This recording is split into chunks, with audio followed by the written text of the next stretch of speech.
નમસ્કાર વિદ્યાર્થી મિત્રો, આજે આપણે ઇલેક્ટ્રોન પરિવહન તંત્ર અને ઓક્સિડેટિવ ફોસ્ફોરાયલેશનની ચર્ચા કરીએ. તો ઇલેક્ટ્રોન પરિવહન તંત્ર અને ઓક્સિડેટિવ ફોસ્ફોરાયલેશન વર્ણવો. તો ક્રેબ્સ ચક્રમાં અને ગ્લાયકોલિસિસમાં ઉત્પન્ન થતા NaDH2 અને FADH2.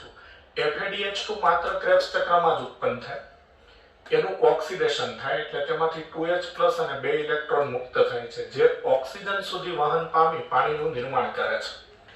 એટલે આ પોઈન્ટ એવું કહેવા માંગે છે કે આપણે ક્રેબ્સ ચક્ર અને ગ્લાયકોલિસિસ આ જારક શ્વસનના બંને તબક્કા ભણી ચૂક્યા છીએ, એટલે આપણને ખ્યાલ છે કે ક્રેબ્સ ચક્રમાં NaDH2 અને FADH2 બંને પદાર્થો ઉત્પન્ન થાય, જ્યારે ગ્લાયકોલિસિસમાં માત્ર NaDH2 ઉત્પન્ન થાય. હવે સમગ્ર જારક શ્વસન દરમિયાન જેટલા NaDH2 ઉત્પન્ન થાય એ બધાનું ઓક્સિડેશન થઈ જાય અને FADH2 ઉત્પન્ન થાય એનું પણ ઓક્સિડેશન થઈ જાય. NaDH2 અને FADH2 નું ઓક્સિડેશન કણાભ સૂત્રના આધારકમાં થાય, કારણ કે ક્રેબ્સ ચક્ર કણાભ સૂત્રના આધારકમાં થતું હોય એટલે NaDH2 અને FADH2 કણાભ સૂત્રના આધારકમાં ઉત્પન્ન થાય. હા, ગ્લાયકોલિસિસ દરમિયાન જે NaDH2 ઉત્પન્ન થાય છે એ કોષરસમાં ઉત્પન્ન થાય, પણ એ કોષરસમાંથી સ્થળાંતરણ પામી અને કણાભ સૂત્રની અંદર આવી જાય. એટલે આખરે એમ કહી શકાય આપણે કે બધા NaDH2 અને FADH2 નું ઓક્સિડેશન કણાભ સૂત્રના આધારકમાં થાય. તો કણાભ સૂત્રના આધારકમાં આ રીતે આ કણાભ સૂત્ર છે, તો આ કણાભ સૂત્રની દિવાલ છે, આ તેની બધી ક્રિસ્ટીઓ છે, એટલે આ બધી ક્રિસ્ટીઓ છે, આ આધારક છે. તો આધારકની અંદર NaDH2 અને FADH2 નું ઓક્સિડેશન થાય. તો NaDH2 અને FADH2 નું ઓક્સિડેશન કણાભ સૂત્રના આધારકમાં થાય એટલે તેમાંથી 2H+ અને 2 ઇલેક્ટ્રોન મુક્ત થાય, જે ઓક્સિજન સુધી વહન પામી પાણીનું નિર્માણ કરે. એટલે આ 2H+ અને 2 ઇલેક્ટ્રોન એ કણાભ સૂત્રના આધારકમાં જે ઓક્સિજનના અણુ આવેલા હોય એ ઓક્સિજન વાતાવરણમાંથી આવેલો હોય, એટલે આપણે શ્વાસ લઈએ એટલે વાતાવરણની ઓક્સિજન વાળી હવા આપણા ફેફસામાં આવે અને પછી ફેફસામાંથી ઓક્સિજન વહન પામી અને કણાભ સૂત્રમાં આવે કોષોમાં. તો કણાભ સૂત્રના આધારકમાં જે ઓક્સિજન આવે છે કણાભ સૂત્રના આધારકમાં એ ઓક્સિજન વાતાવરણનો ઓક્સિજન હોય છે, જે શ્વાસની ક્રિયાથી પ્રવેશેલો હોય. એ ઓક્સિજન સુધી 2H+ અને 2 ઇલેક્ટ્રોનનું વહન થાય એટલે આપણે જાણીએ છીએ 2H+ અને ઓક્સિજન પ્રક્રિયા કરે એટલે પાણીનો અણુ બને. આ દરમિયાન ATP નું નિર્માણ થાય. આ રીતે થતી ઘટનાને ઇલેક્ટ્રોન પરિવહન તંત્ર અને ઓક્સિડેટિવ ફોસ્ફોરાયલેશન કહેવાય. તો આ તબક્કામાં ATP નું નિર્માણ થાય છે. હવે ઇલેક્ટ્રોન એક વાહકથી બીજા વાહક સુધી વહન પામે છે, તેથી તેને ETS ઇલેક્ટ્રોન ટ્રાન્સપોર્ટ સિસ્ટમ અથવા ઇલેક્ટ્રોન પરિવહન તંત્ર ગુજરાતીમાં કહેવાય છે. ઇલેક્ટ્રોનનો ગુજરાતી શબ્દ કરીએ તો વિજાણુ, એટલે ઇલેક્ટ્રોન ટ્રાન્સપોર્ટ સિસ્ટમ એટલે કે વિજાણુ પરિવહન તંત્ર કહેવાય છે. તો ઇલેક્ટ્રોન એક વાહકથી બીજા વાહક સુધી વહન પામે તેથી તેને ETS કહેવાય છે. દાખલા તરીકે આ 2 ઇલેક્ટ્રોન છે એ 2 ઇલેક્ટ્રોન FNFMN એટલે ફ્લેવિન મોનો ન્યુક્લિઓટાઇડ એમાં વહન પામે, ત્યાંથી A થી S એટલે આયર્ન સલ્ફર પ્રોટીન તેમાં વહન પામે, ત્યાંથી ઇલેક્ટ્રોન UQ એટલે યુબિક્વિનોન તેમાં વહન પામે. તો આ જે આખી ઘટના છે એમાં ઇલેક્ટ્રોન એક વાહકથી બીજા વાહક સુધી વહન પામે, તેથી આ ક્રિયાને ETS ઇલેક્ટ્રોન ટ્રાન્સપોર્ટ સિસ્ટમ અથવા વિજાણુ પરિવહન તંત્ર કહેવાય છે. કણાભ સૂત્રના આધારકમાં TCA ચક્ર દરમિયાન, હા એક પોઈન્ટ એની પહેલા જોઈ લઈએ, આ ક્રિયા કણાભ સૂત્રના અંતઃપટલમાં થાય છે. કણાભ સૂત્રનું અંતઃપટલ એટલે આ કણાભ સૂત્રની અંદરની દિવાલ. તો કણાભ સૂત્રની દિવાલ છે એ 2 પડની બનેલી હોય. આ કણાભ સૂત્રની દિવાલનું બહારનું પડ છે, આ કણાભ સૂત્રની દિવાલનું અંદરનું પડ છે. તો આ કણાભ સૂત્રનું જે અંતઃપટલ છે તેમાં આ ઇલેક્ટ્રોન પરિવહન તંત્ર અને ઓક્સિડેટિવ ફોસ્ફોરાયલેશનની સમગ્ર ક્રિયા થાય છે. તો આકૃતિમાં જે આખો ભાગ દોરેલો છે એ કણાભ સૂત્રનું અંતઃપટલ છે, નામ લખેલું છે. તો આ કણાભ સૂત્રનું અંતઃપટલ છે એનો એક ભાગ દોરેલો છે. માનો કે આ આટલો ભાગ છે એ આપણે અહીંયા ઝૂમ કરીને બરાબર એનલાર્જ કરીને દોરેલો છે. તો આ કણાભ સૂત્રનું અંતઃપટલ છે. આ બાજુ કણાભ સૂત્રનું આધારક છે એટલે આ બધો આધારકનો ભાગ. આ બાજુ આંતરપટલીય અવકાશ છે. આંતરપટલીય અવકાશ એટલે કણાભ સૂત્રની દિવાલના જે બે પડ હોય એની વચ્ચે આ ગેપ હોય. તો કણાભ સૂત્રની દિવાલના બે પડ વચ્ચે આવેલા ગેપને આંતરપટલીય અવકાશ કહેવાય. ઓકે. તો ઓક્સિડેટિવ ફોસ્ફોરાયલેશનની સમગ્ર ક્રિયા કણાભ સૂત્રના અંતઃપટલમાં થાય છે. આગળના પોઈન્ટ તરફ જઈએ. કણાભ સૂત્રના આધારકમાં ટીસીએ ચક્ર દરમિયાન નિર્માણ પામતા NADH2 નું ઓક્સિડેશન થવાથી તેમાંથી મુક્ત થતા ઇલેક્ટ્રોન ઉત્સેચક NADH ડિહાઇડ્રોજિનેઝ જેને સંકુલ 1 કહેવાય છે તેમાં જાય છે. પછી તે ઓક્સિડેશન દ્વારા એ ઇલેક્ટ્રોન ગુમાવે છે. ત્યારબાદ તે યુબિક્વિનોન તરફ વહન પામે છે. તો આકૃતિમાં આ પોઈન્ટ સમજાઈ જાય છે. જો આ કણાભ સૂત્રનું આધારક છે. ટીસીએ ચક્ર ટ્રાઈ કાર્બોક્સિલિક એસિડ ચક્ર આપણે અભ્યાસ કરી ચૂક્યા છીએ કે તે ક્રેબ્સ ચક્રનું બીજું નામ છે. મતલબ ટીસીએ ચક્ર એટલે ક્રેબ્સ ચક્ર. તો ક્રેબ્સ ચક્રમાં જ્યારે NADH2 ઉત્પન્ન થાય, હવે ક્રેબ્સ ચક્રમાં આપણે જાણીએ છીએ પાયરુવિક એસિડમાંથી એસિટાઇલ કોએન્ઝાઇમ બને ત્યારે NADH2 પહેલીવાર ઉત્પન્ન થાય. તો જ્યારે NADH2 ઉત્પન્ન થાય આ ક્રિયા ક્રેબ્સ ચક્રની સાથે સાથે ચાલતી હોય. એવું ન હોય કે ક્રેબ્સ ચક્ર આખું પૂરું થઈ જાય પછી એમ કે આ ઇલેક્ટ્રોન પરિવહન તંત્ર અને ઓક્સિડેટિવ ફોસ્ફોરાયલેશનનો તબક્કો શરૂ થાય, એવું ન હોય. ક્રેબ્સ ચક્ર અને ઓક્સિડેટિવ ફોસ્ફોરાયલેશન બંને પેરેલલ ચાલતા હોય, બંને સાથે સાથે શરૂ હોય. તો જેમ જેમ ક્રેબ્સ ચક્ર કણાભ સૂત્રના આધારકમાં થતું જાય અને એ દરમિયાન કણાભ સૂત્રના આધારકમાં NADH2 અને FADH2 નું નિર્માણ થતું જાય એટલે એ NADH2 અને FADH2 નું ઓક્સિડેશન થતું જાય એટલે 2H+ અને 2 ઇલેક્ટ્રોન મુક્ત થતા જાય. તો હવે કણાભ સૂત્રના આધારકમાં ટીસીએ ચક્ર દરમિયાન નિર્માણ પામતા NADH2 પહેલા NADH2 ઉત્પન્ન થાય એનું ઓક્સિડેશન થાય એટલે તેમાંથી જે ઇલેક્ટ્રોન મુક્ત થાય એ ઇલેક્ટ્રોન ઉત્સેચક NADH ડિહાઇડ્રોજિનેઝ સ્વીકારે છે. એટલે આ NADH2 એનું ઓક્સિડેશન થાય એટલે આમાંથી 2H+ અને 2 ઇલેક્ટ્રોન મુક્ત થાય એટલે NADH2 પોતે NAD માં ફેરવાય. હવે એ 2H+ આ આખો જે ઘટક છે કણાભ સૂત્રના અંતઃપટલમાં આવેલો આને સંકુલ 1 કહેવાય. સંકુલ 1 એટલે NADH ડિહાઇડ્રોજિનેઝ ઉત્સેચક. કણાભ સૂત્રના આ અંતઃપટલમાં 5 સંકુલ આવેલા છે જે આપણે દર્શાવેલા છે. પહેલા આપણો જે પોઈન્ટ જેની ચર્ચા ચાલે છે એ સમજતા પહેલા એ વાત વચ્ચે જરા લઈ લઈએ. આ સંકુલ 1 એટલે આ જે સંકુલ 1 છે એ NADH ડિહાઇડ્રોજિનેઝ ઉત્સેચક છે. પછી FADH2 કણાભ સૂત્રના આધારકમાં ઉત્પન્ન થાય તો એ સંકુલ 2 છે. એટલે આ જે FADH2 છે એ સંકુલ 2 છે. ત્યાર પછી સંકુલ 3 એટલે સાઇટોક્રોમ C રિડક્ટેઝ આ સંકુલ 3 છે. અંતઃપટલમાં સંકુલ 1 પછી સંકુલ 3 હોય, પછી સંકુલ 2 હોય અને સંકુલ 4 એ સંકુલ 4 શું છે તો એ સાઇટોક્રોમ C ઓક્સિડેઝ છે. આ સાઇટોક્રોમ C ઓક્સિડેઝ એ સંકુલ 4 છે. આ સંકુલ 4, આ સંકુલ 2, આ સંકુલ 3 છે. અને એટીપી સિન્થેટેઝ ઉત્સેચક જે આપણે 13મા ચેપ્ટરમાં હરિતકણમાં કેમિયોસ્મોટિક થિયરીની ચર્ચા કરી ત્યારે થાઇલેકોઇડની દિવાલમાં જે એટીપી સિન્થેટેઝ નામનું ઉત્સેચક હોય કે જે એટીપીનું સંશ્લેષણ કરે, તો એવો એટીપી સિન્થેટેઝ ઉત્સેચક આ કણાભ સૂત્રના અંતઃપટલમાં પણ હોય. એ સંકુલ 5 છે. તો આવી રીતે કણાભ સૂત્રના અંતઃપટલમાં સંકુલ 1, સંકુલ 2, સંકુલ 3, સંકુલ 4 અને સંકુલ 5 એમ 5 સંકુલ હોય છે. આ સંકુલ જુદા જુદા ઉત્સેચકના બનેલા હોય છે.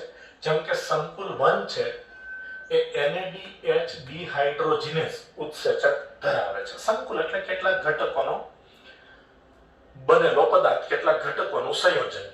એટલે આમાં NADH ડિહાઇડ્રોજિનેઝ ઉત્સેચક હોય તથા FMN હોય ફ્લેવિન મોનોન્યુક્લિયોટાઇડ તથા FES હોય આયર્ન સલ્ફર પ્રોટીન હોય. એટલે આવા બધા ઘટકોનો બનેલો આ પદાર્થ હોય જેને સંકુલ 1 કહેવાય. ઓકે, તો NADH2 ના ઓક્સિડેશન થી મુક્ત થતા ઇલેક્ટ્રોન સંકુલ 1 માં આવે છે, એટલે કે NADH ડિહાઇડ્રોજિનેઝ માં આવે છે.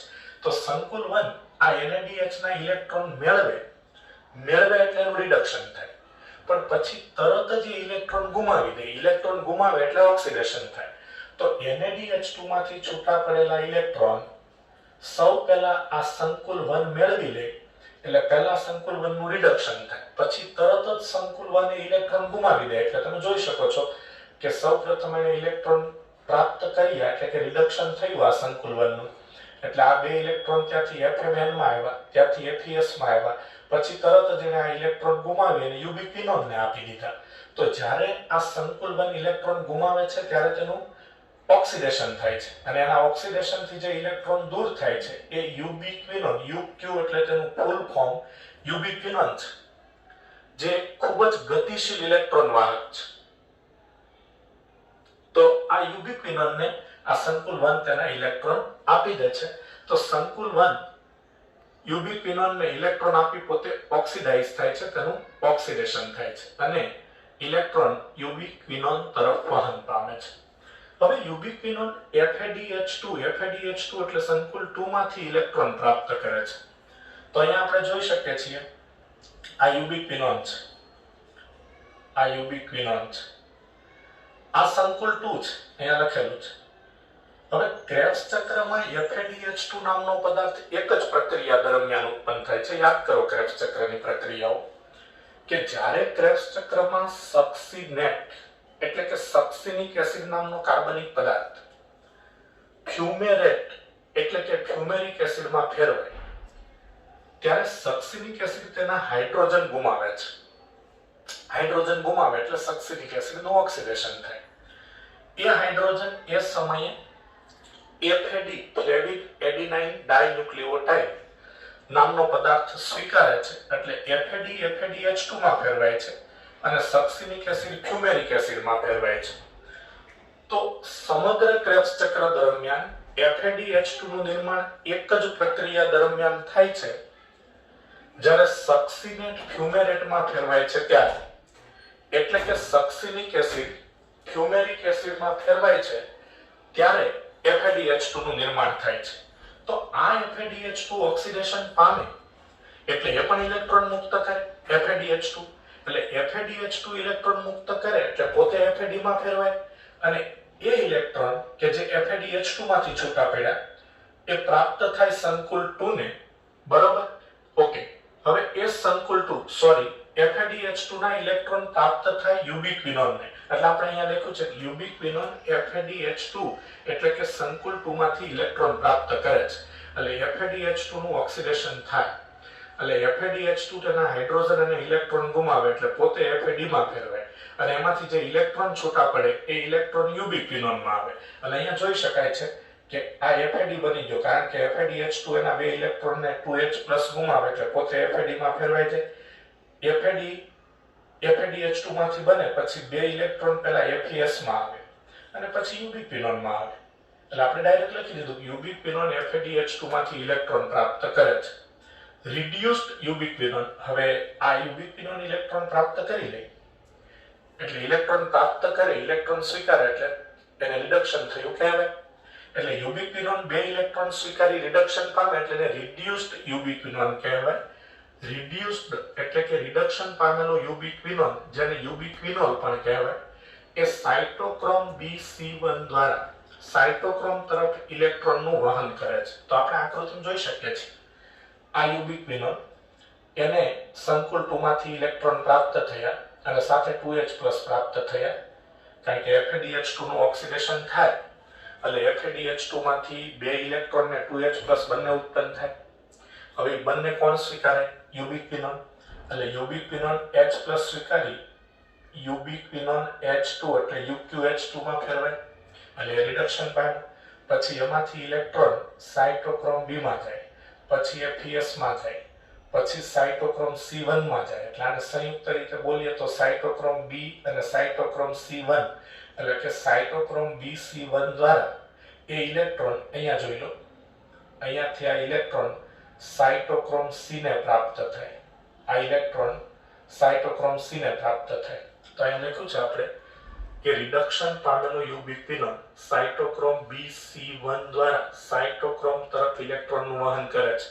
ત્યારબાદ તે એટલે કે સાઇટોક્રોમ C રિડક્ટેઝ ઉત્સેચક જે સંકુલ 3 છે એ ઇલેક્ટ્રોન ગુમાવી ઓક્સિડેશન પામે છે. ઇલેક્ટ્રોન ગુમાવે એટલે ઓક્સિડેશન થાય. તો અહીંયા તમે જોઈ શકો છો કે આ સંકુલ 3 એ નામ લખેલું છે. સંકુલ 3 એટલે સાઇટોક્રોમ C રિડક્ટેઝ એટલે આખો સાઇટોક્રોમ C રિડક્ટેઝ નામનો પદાર્થ હોય. એમાં સાઇટોક્રોમ B હોય, FeS હોય અને સાઇટોક્રોમ C1 હોય. એ ઇલેક્ટ્રોન ગુમાવે એટલે એનું ઓક્સિડેશન થઈ જાય. એટલે ઇલેક્ટ્રોન કોને પ્રાપ્ત થાય? Cytochrome C. ઓકે, હવે આ સાઇટોક્રોમ C શું છે? તો સાઇટોક્રોમ C એક નાનો પ્રોટીન છે જે કણાભસૂત્રના અંતઃપટલની બાહ્ય સપાટી પર જોડાયેલો હોય છે. તો એ જોઈ શકાય છે આ કણાભસૂત્રનું આખું અંતઃપટલ છે કે જેમાં આ બધા સંકુલ આવેલા છે. આ બાજુની જે સપાટી છે અંતઃપટલની એ કણાભસૂત્રની બાહ્ય સપાટી છે, કારણ કે આંતરપટલીય અવકાશ તરફ આવે ને આ સપાટી, આવડી આ સપાટી, અને આ બાજુની જે સપાટી હોય એ આધારક તરફ આવે. એટલે જો આ અંતઃપટલની આ જે સપાટી છે, આ સપાટી એ આધારક તરફ આવે એટલે આને અંતઃ સપાટી કહેવાય. અને આ અંતઃપટલની આ જે કિનારી છે, મતલબ આ બોર્ડર છે, એ આંતરપટલીય અવકાશ તરફ આવે એટલે એને બાહ્ય સપાટી કહેવાય.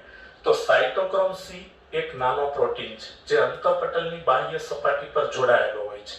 તો આ સાઇટોક્રોમ C અહીં પણ છે, આ પણ સાઇટોક્રોમ C છે.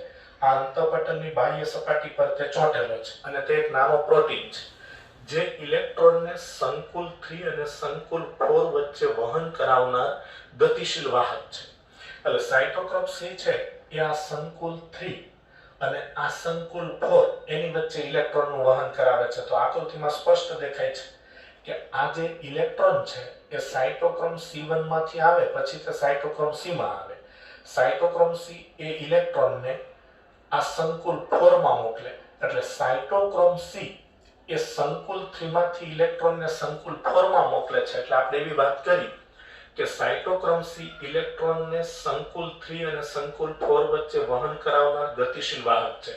સંકુલ 4 સાઇટોક્રોમ C ઓક્સિડેઝ સંકુલ છે. આ સંકુલ 4 આટલો પદાર્થ છે સંકુલ 4 છે.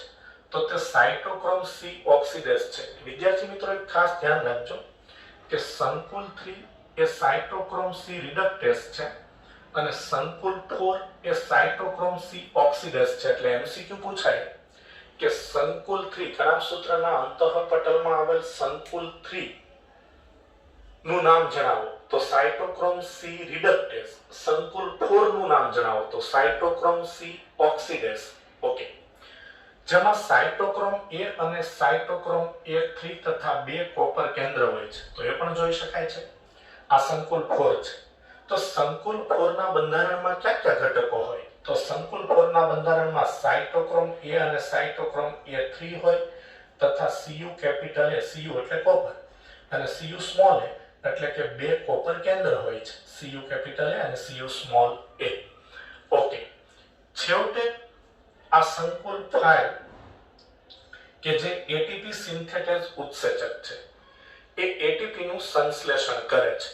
તો સંકુલ 1 થી 4, સંકુલ 1, સંકુલ 2, સંકુલ 3 અને સંકુલ 4, સંકુલ 1 થી 4 વચ્ચે ઇલેક્ટ્રોનનું વહન થાય એટલે સંકુલ 1 થી 4 ઇલેક્ટ્રોનનું વહન કરે અને સંકુલ 5 ATP નું સંશ્લેષણ કરે છે.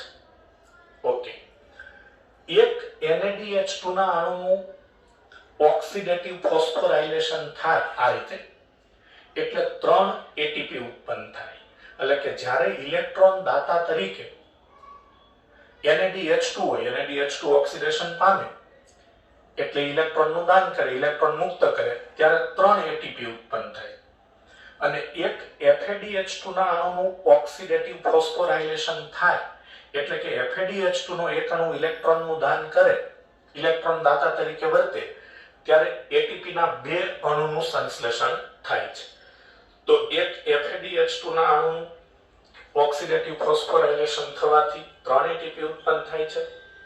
એક NaDH2 ના અણુનું ઓક્સિડેટિવ ફોસ્ફોરાયલેશન થવાથી 3 ATP ઉત્પન્ન થાય છે અને એક FeDH2 ના અણુનું ઓક્સિડેટિવ ફોસ્ફોરાયલેશન થવાથી 2 ATP ઉત્પન્ન થાય છે. ઓકે, હવે આપણે જાણીએ છીએ જારક શ્વસનમાં ઓક્સિજન ખૂબ મહત્વની ભૂમિકા ભજવે છે. ઓક્સિજન જારક શ્વસનમાં ચાવીરૂપ પદાર્થ હોય છે. તો આપણે જારક શ્વસનના ત્રણેય તબક્કાનો અભ્યાસ કરી લીધો, ગ્લાયકોલિસિસ, ક્રેબ્સ ચક્ર અને આ વાત થઈ ઓક્સિડેટિવ ફોસ્ફોરાયલેશનની. તો આમાં ક્યાંય ઓક્સિજનનો રોલ તો આપણને જાણવા ન મળ્યો, ક્યાંય ઓક્સિજનનું મહત્વ તો આપણે જાણી ન શક્યા. તો અહીંયા આપણને ખ્યાલ આવે છે કે કણાભ સૂત્રના આધારકમાં ઓક્સિજનનું શું મહત્વ છે. જારક શ્વસનમાં ઓક્સિજન શા માટે ચાવીરૂપ પદાર્થ છે એ વાત આપણને જાણવા મળે છે. તો કણાભ સૂત્રના આધારકમાં NaDH2 અને જ્યારે FeDH2 ઉત્પન્ન થાય ત્યારે તેનું ઓક્સિડેશન થાય એટલે NaDH2 અને FeDH2 માંથી 2H+ હાઇડ્રોજન આયનો મુક્ત થાય.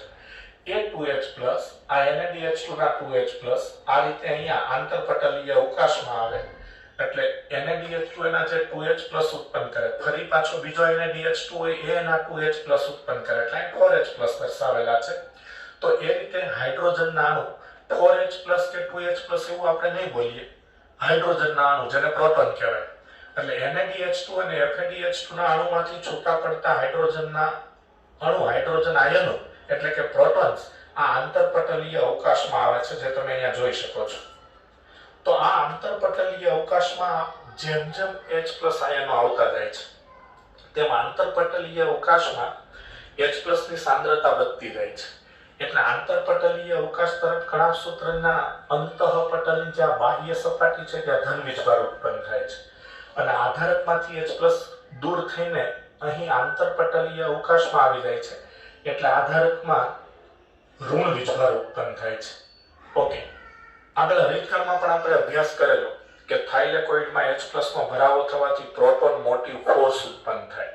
તો અહીં પણ આંતરપટલીય અવકાશમાં H+ નો ભરાવો થવાથી, H+ ની સાંદ્રતા વધવાથી પ્રોટોન મોટિવ ફોર્સ ઉત્પન્ન થાય, જેને વિદ્યુત રાસાયણિક ઢોળાંશ કહેવાય. એટલે H+ આ આંતરપટલીય અવકાશમાં ટકી શકે નહીં. તો હવે H+ ક્યાં જાય? તો કે H+ આ ATP સિન્થેટેઝ નામનું ઉત્સેચક છે તેના F0 ઘટક દ્વારા. તો આ H+ ATP સિન્થેટેઝ નામના ઉત્સેચકના F0 ઘટકમાંથી પસાર થઈ અને આધારકમાં આવે. કણાભ સૂત્રના આધારકમાં આ H+ તે ઓક્સિજન સાથે પ્રક્રિયા કરે એટલે H+ અને ઓક્સિજનની પ્રક્રિયા થાય એટલે પાણીના અણુનું નિર્માણ થાય. તો ઓક્સિજન આ હાઇડ્રોજનના અંતિમ ગ્રાહક તરીકે અહીં કાર્ય કરે છે. કેમ એવું કહી શકીએ આપણે કે ઓક્સિજન અંતિમ હાઇડ્રોજન ગ્રાહક તરીકે કાર્ય કરે છે? ફાઇનલ એ હાઇડ્રોજન રિસેપ્ટર છે ઓક્સિજન. તો કે જેવા H+ આધારકમાં આવે એટલે તરત જ આધારકમાં ઓક્સિજન સાથે પ્રક્રિયા કરી લે એટલે પાણીના અણુનું નિર્માણ થાય. એટલે કે ઓક્સિજન અહીં હાઇડ્રોજનના અંતિમ ગ્રાહક તરીકે કાર્ય કરે છે, પણ છતાંય આપણે ઓક્સિજનને ચાવીરૂપ પદાર્થ માનીએ છીએ જારક શ્વસનમાં. જોતા તો એવું લાગે છે કે ભાઈ ઓક્સિજનના અણુથી કણાભ સૂત્રના આધારકમાં પાણીના અણુનું નિર્માણ થાય. એમાં તે વળી શું ઓક્સિજન ચાવીરૂપ પદાર્થ થઈ ગયો, અનિવાર્ય પદાર્થ થઈ ગયો? તો હવે એ વાતની સ્પષ્ટતા કરીએ કે ઓક્સિજનના અણુ આ કણાભ સૂત્રના આધારકમાં જે H+ આવી જાય છે પ્રોટોન મોટિવ ફોર્સને કારણે, એ ઓક્સિજન એ હાઇડ્રોજનના અણુને ઓક્સિજન પ્રક્રિયા કરીને દૂર કરે છે. કઈ રીતે? પાણીના અણુમાં ફેરવીને. ઓક્સિજન હાઇડ્રોજન સાથે H+ સાથે પ્રક્રિયા કરી પાણીના અણુ બનાવે એટલે જે H+ આધારકમાં આવે છે એ આધારકમાં આવતા H+ ઓક્સિજન દ્વારા દૂર થાય છે એવું કહેવાય, પાણીમાં ફેરવાય. તો એનાથી શું ફાયદો થાય છે? એનાથી ફાયદો એ થાય છે કે જે પ્રોટોન ઢોળાંશ જળવાવો જોઈએ એ જળવાઈ રહે છે. એટલે કે જે કણાભ સૂત્રનું અંતઃપટલ છે તેની આરપાર જે પ્રોટોન ઢોળાંશ જળવાઈ રહેવો જોઈએ જળવાય છે. કઈ રીતે? તો કે H+ આંતરપટલીય અવકાશમાં જ વધુ હોવા જોઈએ અને આધારકમાં ઓછા હોવા જોઈએ. એટલે આધારકમાં ઉત્પન્ન થયા હતા NaDH2 અને FeDH2 માંથી પેલા આંતરપટલીય અવકાશમાં આવતા રહ્યા, પણ આંતરપટલીય અવકાશમાં H+ ટકી ન શકે પ્રોટોન મોટિવ ફોર્સને કારણે, વિદ્યુત રાસાયણિક ઢોળાંશને કારણે, એટલે H+ ફરી રિટર્ન આધારકમાં આવી જાય. હવે રિટર્ન આધારકમાં આવે તો આધારકમાં તો વધવા જ ન જોઈએ, કારણ કે વધવા જોઈએ આંતરપટલીય અવકાશમાં, એટલે આધારકમાં ત્યાં H+ સાથે ઓક્સિજન પ્રક્રિયા કરી લે, એટલે આધારકમાં ઓક્સિજન H+ ને દૂર કરી દે, એટલે પ્રોટોન ઢોળાંશ જળવાય અને એટલે જ ATP નું સંશ્લેષણ થાય કેમિઓસ્મોટિક થિયરી મુજબ. કારણ કે પ્રોટોન ઢોળાંશ તૂટે ત્યારે ATP નું સંશ્લેષણ થાય, પણ પ્રોટોન ઢોળાંશ પહેલા સર્જાય તો પ્રોટોન ઢોળાંશ તૂટે ને. એટલે પ્રોટોન ઢોળાંશ સર્જાય ક્યારે? તો કે આંતરપટલીય અવકાશમાં H+ આવે ત્યારે. પછી પ્રોટોન ઢોળાંશ તૂટે ક્યારે? તો કે H+ આંતરપટલીય અવકાશમાંથી આધારકમાં જાય ત્યારે. બરોબર? એટલે ATP નું સર્જન થાય, ATP નું સંશ્લેષણ થાય. એટલે પ્રોટોન ઢોળાંશ તૂટે એટલે ATP નું સંશ્લેષણ થાય કેમિઓસ્મોટિક થિયરી મુજબ, જે આપણે હરિતકણમાં ચેપ્ટર 13 માં અભ્યાસ કરેલો એ કણાક સૂત્રમાં પણ લાગુ પડે. એટલે પ્રોટોન ઢોળાંશ જાળવવા માટે આધારકમાં આવતા H+ ને આ ઓક્સિજન દૂર કરી દે છે અને તેથી જ ATP નું સંશ્લેષણ થાય છે. અને ATP નું સંશ્લેષણ એ જ જારક શ્વસનનો મુખ્ય હેતુ હોય છે. એના માટે પ્રોટોન ઢોળાંશ જળવાવો જરૂરી છે અને તૂટવો જરૂરી છે. એટલે કે પ્રોટોન ઢોળાંશ સર્જાવો જોઈએ અને પછી તૂટવો જોઈએ, તો જ ATP નું સંશ્લેષણ થાય. આ માટે H+ આયનોને આધારકમાંથી દૂર કરવાનું કાર્ય ઓક્સિજન કરે છે. એટલે ઓક્સિજન જારક શ્વસનમાં બિલકુલ અંતિમ સ્ટેપમાં, અહીં આખી જારક શ્વસનની ક્રિયા પૂર્ણ થઈ ગઈ ત્યારે ઓક્સિજનનો રોલ અંતિમ ચરણમાં, બિલકુલ અંતિમ સ્ટેપમાં આવે છે, છતાં અનિવાર્ય રોલ છે. છતાં પણ ઓક્સિજન ચાવીરૂપ પદાર્થ છે જારક શ્વસન માટે. અને છેલ્લી વાત કે શા માટે આ ક્રિયાને ઓક્સિડેટિવ ફોસ્ફોરાયલેશન કહેવાય? તો તમે બધા જાણો છો કે ફોસ્ફોરાયલેશન એટલે ADP સાથે ફોસ્ફેટ જોડાય, PI એટલે ઇનઓર્ગેનિક ફોસ્ફેટ, અકાર્બનિક ફોસ્ફેટ. તો ADP સાથે અકાર્બનિક ફોસ્ફેટ જોડાય એટલે ATP નું નિર્માણ થાય. ફોસ્ફેટ જોડાયેલી ક્રિયાને ફોસ્ફોરાયલેશન કહેવાય. આ ક્રિયા ઇલેક્ટ્રોનની ઉર્જા દ્વારા થાય. આ ઇલેક્ટ્રોન NaDH2 અને FeDH2 માંથી મુક્ત થાય. એટલે એમ કહેવાય કે આખરે અહીં ADP નું ફોસ્ફોરાયલેશન થઈ ATP નું નિર્માણ થવાની ક્રિયા ઓક્સિડેશન દ્વારા મુક્ત થતા ઇલેક્ટ્રોનની ઉર્જા દ્વારા થાય. એટલે કે ઓક્સિડેશન થી પ્રાપ્ત થતી ઉર્જા દ્વારા થાય. એટલે આ પ્રક્રિયાનું નામ છે ઓક્સિડેટિવ ફોસ્ફોરાયલેશન. તો અહીં ઇલેક્ટ્રોન પરિવહન તંત્ર અને ઓક્સિડેટિવ ફોસ્ફોરાયલેશનની ચર્ચા પૂરી થઈ અને આ લેક્ચર પણ આપણે પૂર્ણ કરીએ છીએ.